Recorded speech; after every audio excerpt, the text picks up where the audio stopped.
አበሾች ቀጠሮ አያከብሩም ተብለን ተዘልፈናል፣ ተንቀናል፣ ተተችተናል ጋይስ። ይሄ በጣም ከባድ ነገር ነው። በሁለተኛው ቪዲዮዎቻችን ደግሞ እፎይን ታውቁታላችሁ። እገልሃለሁ ያለው ልጅ አነጋጋሪ ሆኗል። አንተን በመግደሌ ጽድቅ ይኑርም አይኑርም አይመለከተኝም ሲልም ጭምር አክሏል። አብራችሁ ቪዲዮ ሙሉውን ታዩታላችሁ። በመጨረሻም ዘመድኩን በቀለ ስለ ጽንፈኛው ዋሃቢስት አጥጋቢ ምላሽ ሰጥቷል። አብራችሁ ስትቆዩ እኒና መሰል ነገሮች ታያላችሁ። ወደ ቪዲዮ። አበሾቹ ቀጠሮ አያከብሩም ስትል እንግዲህ እህታችን ሀሳቧን ሰጥታለች። ፍቅር ላይ ግን ጎበዝ ናቸው፣ ይንከባከብ ይችላሉ። ትሪትመንት ላይ በጣም ጀግኖች ናቸው። ግን ቀጠሮ አያከብሩም፣ በሰዓቱ አይገኙም፣ ቀጥረው ይጠፋሉ። እኛ እየጠበቅናቸው ሃሎ ይሉና አረ በቃ አሁን መጣው ሲል የነበረው አልመጣም ብሎ ኢግኖር ይገጫል። ይሄኛው በስፋት ይታያልና ቢስተካከል ጥሩ ነው። ፍቅሩ ግን መቀጠል አለበት ስትል አስተያየቷን በኢቢኤስ ላይ ቀርባ ሰጣለች። እርግጥ ነው እኛ ሀበሾች ከዚህ በፊት በነበረን ባክግራውንድ ስንመለከት በቀጠሮ አንታማም ነበር፣ ሰዓት በማክበር አንታማም ነበር። ይሄ ምስክር ሊሆነን የሚችል ወደ ኋላ ስንሄድ አጼ ምኒልክ የአድዋን ጦርነት ድል የነሳበትን ስንመለከት ይሄኛው በጣም ማስረጃ መሆን ይችላል ማለት ነው። አስባችሁታል? ጣሊያን ድል የተመታው ቀጠሮ በማክበራችን ነው። ሰዓቱን ጠብቀን ኦን ዘ ታይም ሳይሆን ኢን ዘ ታይም በመገኘታችን ነው። ነገር ግን አሁን የተሸረሸረ ይመስላል። ቪዲዮን አዳምጡና መልሰን እንገናኛለን። ኢትዮጵያዊ ፍቅረኛ ነበረሽ? ነበረኛው። ዋው! እስቲ ከኢትዮጵያዊ ጋር የፍቅር ግንኙነት ምን ይመስላል? እሱ ከባድ ጥያቄ ነው። ተይ እንጂ ምን ነው? እኔ እንጃ። እንዴት ሰዎች በጣም ይለያያሉ አይደል? ይባላል። ያው ይባላል። ቀጥሮ ስንያዝ እሺ እየመጣ ነው አለ አይደል? እሺ ከዛ አይመጣም ነው እና ብዙ ጊዜ እየጠብቁ ነበር እና የት ነህ አይ እየመጣ ነው ልደርስ ነው ታክሲ ውስጥ ነኝ በቀጠሮ ወይኔ በቀጠሮ ጉድ አደረገን ወንድማችን በጣም ቀጠሮ አያከብርም። አይ እሱ ከባድ ነው ኢትዮጵያ ውስጥ። እስቲ አውጪ ሌላም አውጪ ንገሪኝ። አይ አሁን ደግሞ በቃ እዚህ ጋር ነው የምወርደው። እንትንስ ፍቅር አገላለጽ እንችላለን ኢትዮጵያውያኖች? አዎ ጥሩ ፍቅር አሁን ምንድነው በቃ የማፈር ነገር አለብን ይባላልና እናፍራለን። we are shy to express ourselves. shy ግን I don't know what to say for the right person እንናገራለን ነው ይመስለኛል። ስለዚህ ጥሩ ፍቅር ሰጪዎች ነን ማለት ነው። ቀጠሮ ብቻ ነው ማናከብ ቀጠሮ ብቻ ነው እናስተካክላለን። እሺ እፎይ እንደምታውቁት በአስተምሮቶቹ በኩል ብዙ አነጋጋሪ የሆኑ መረጃዎችን ያወጣ የሚገኝ ነው። ተቀባይነት እንዳለው ሁሉ በዚያው ልክ የሚተቹትም እልፍ ናቸው። የሆነው ሆኖ ግን አሁን ላይ የቲክቶክ አካውንቱ ተዘግቷል ማለት ነው። ይሁንና ሌላ ነገር ከፍቷል፣ ሌላ አካውንት ከፍቷል።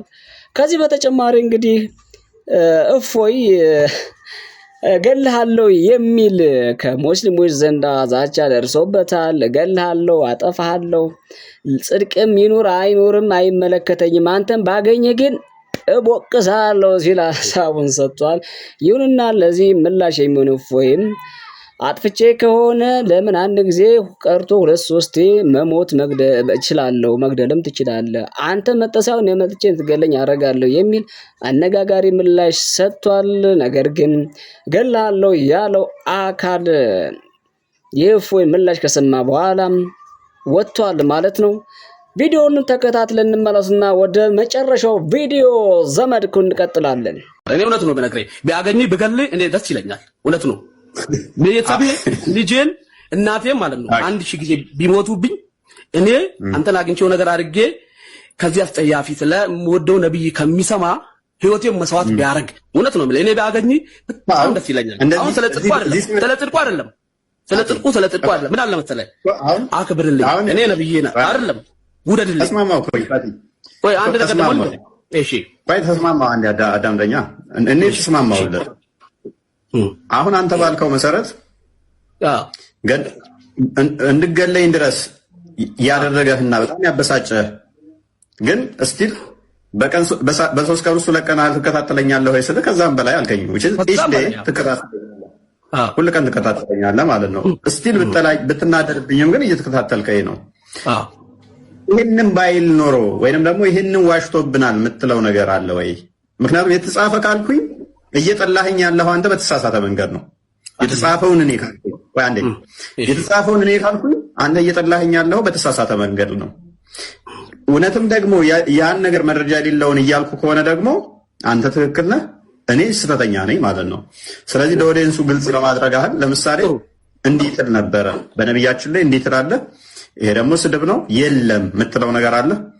ያለውን ከሆነ ግን እኔ ያለውም ጥፋተኛው ሐዲሶችን የሰበሰቡት ያንን ያስተላለፉት ነብዩ ተናግሯል ያሉት ይሆናል ማለት ነው። የምታውቀው አለ በ6 ወር ውስጥ ስለ ነብያችሁ ዋሽተሃል ወይም ደግሞ የሌለ ነገር ተሳድበዋል የሌለ ነገር ብለሃል መጽሐፍ ላይ የምትለው የምታስታውሰው አለ? ሰማላ አው ፈቲያ ሰው ነገር ላለው ከማለት በፊት የሚቀድመው ምንድነው ይሄ ነገር አለ ወይስ የለም የሚለውን ብታስታውስ ከሆነ ተናገር እስኪ። ወጣ ዘመድኩን በቀለ ስለ ጽንፈኛው ዋሃቢ አነጋጋሪም የሆነ ምላሽ ሰጥቷል። በጣም አጥጋቢ ነው። በጣም ተመችቶኛል። በተለይ በሰሞኑን በኢቢኤስ ጋዜጠኛ የነበረው ዮናስ ላይ ያደረጉት ዘመቻ ጥሩነቱን ሳይሆን መጥፎነቱን ነው አጉልተው ያሳዩትና በዛ በተመለከተ ኦቨርኦል ዮናስ አስተያየቱን ሰጥቷል። ሀገር ውስጥ ብዙ ነገር እየተደረገ አይተው እንዳላዩ ሰምተው እንዳልሰሙ የሚያልፉኒ ዋሃቢስቶች ጽንፈኞች ነው የሚላቸው። ለሱ ሲሆን ግን እንደዚህ ያደነቁሩናል።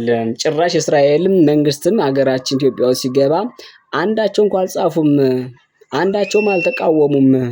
ምክንያቱም አላማቸው ታርጌታቸው ሌላ ስለሆነ ነው የሚለው ዝሮ ዘመድኩን በቀለ በሰፊው ያብራራው።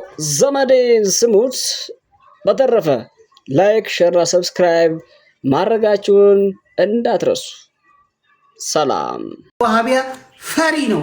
ፈሪ ደግሞ ገዳይ ነው። የሚገለው ማንን ነው? ህፃናትን፣ ሴቶችን፣ አቅመ ደካሞችን። ወንዶች ያሉበት ጋር የለም። ወንዶች ያሉበት ጋር ድርሽ አይልም። የዋሃቢ ትልቁ ችሎታው ምንድነው?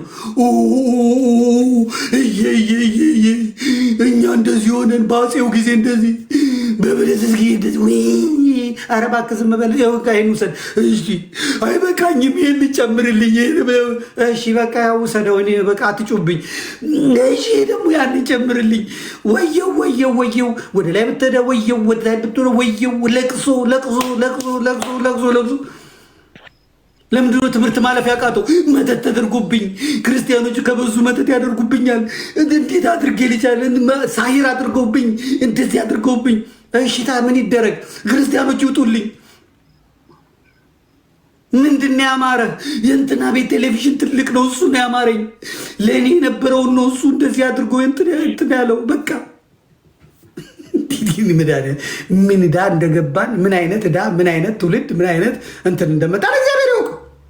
ቢበላ የማይጠግብ፣ ቢዘርፍ የማይጠግብ፣ ምን ቢል የማይጠግብ። በቃ ይኸው ምንድነው የምትፈልገው? እሺ ዞር። የድሃ ክርስቲያን ኑሮ የሚያስቀናው፣ የድሃ ሚስት የምታስቀናው ባሏን ገሎ ማግባት የሚፈልግ፣ ባሏን አሳርዶ ወንዶቹን አሳርዶ የሚፈልግ ይሄ አጋንንት የተጣባው። ለዚህ ጊዜ ይመጣል። ማስለቀቂያ ጠበል አለው። ለዚህ መስቀል አለ። አሁን ጊዜው አይደለም። ስለዚህ ምንም ማድረግ አይቻልም።